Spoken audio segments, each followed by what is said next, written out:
অধিকাংশ ব্যক্তিবর্গ এই ঢাকা বিশ্ববিদ্যালয়ের মাটি থেকে উঠে এসেছে। তাই ৭১ এবং ২৪ এই দুয়ের মাঝখানে দাঁড়িয়ে এই ফজলুর রহমানের মিথ্যাচারের ফলে ৭১ এবং ২৪ নামক যে বাইনারি সৃষ্টি হচ্ছে, তার ফলে বাংলাদেশের মানুষের যুগে যুগে চলা যে আজাদির সংগ্রাম, সেটিকে প্রশ্নবিদ্ধ করার পায়তারা করা হয়েছে বলে আমরা মনে করছি। আমরা ঢাকা বিশ্ববিদ্যালয়ের শিক্ষার্থীবৃন্দ,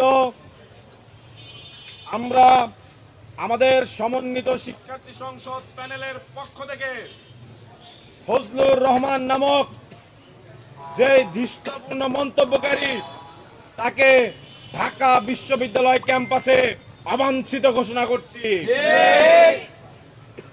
যতক্ষণ না পর্যন্ত বিএনপির অনুগত ছাত্র সংগঠন তাদের অবস্থান ক্লিয়ার না করবে, আমরা সাধারণ শিক্ষার্থীদের পক্ষ থেকে তাদের প্রতিও আমরা সন্দেহ প্রকাশ করব।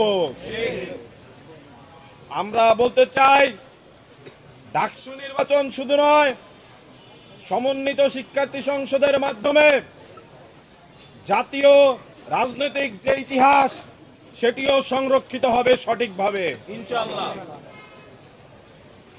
আপনারা যারা প্রিন্ট মিডিয়ার পক্ষ থেকে আছেন,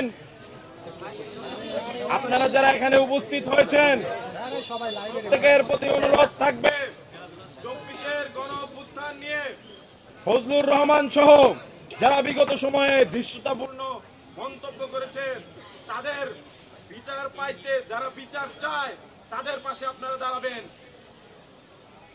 আমরা আমাদের জায়গা থেকে আমাদের অবস্থান স্পষ্ট করে দিয়েছি। যদি ভবিষ্যতেও কেউ ২৪-এর গণ অভ্যুত্থান নিয়ে ধৃষ্টতাপূর্ণ মন্তব্য করে, আমরা সম্মিলিত শিক্ষার্থী সংসদের পক্ষ থেকে প্রতিবাদ জানাবো। এবং ফজলুর রহমান যদি ঢাকা বিশ্ববিদ্যালয় ক্যাম্পাস এবং তার আশেপাশের কোন এলাকায় আসে, তাহলে আমি মাইন সরকার এবং সমন্বিত শিক্ষার্থী সংসদ মিলে তাকে প্রতিহত করা হবে ইনশাআল্লাহ। আমরা আমাদের যে সংবাদ সম্মেলন এখানেই আনুষ্ঠানিকভাবে সমাপ্তি ঘোষণা করছি।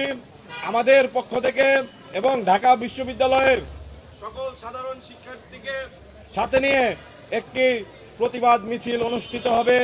আপনারা সবাই সাথে থাকবেন।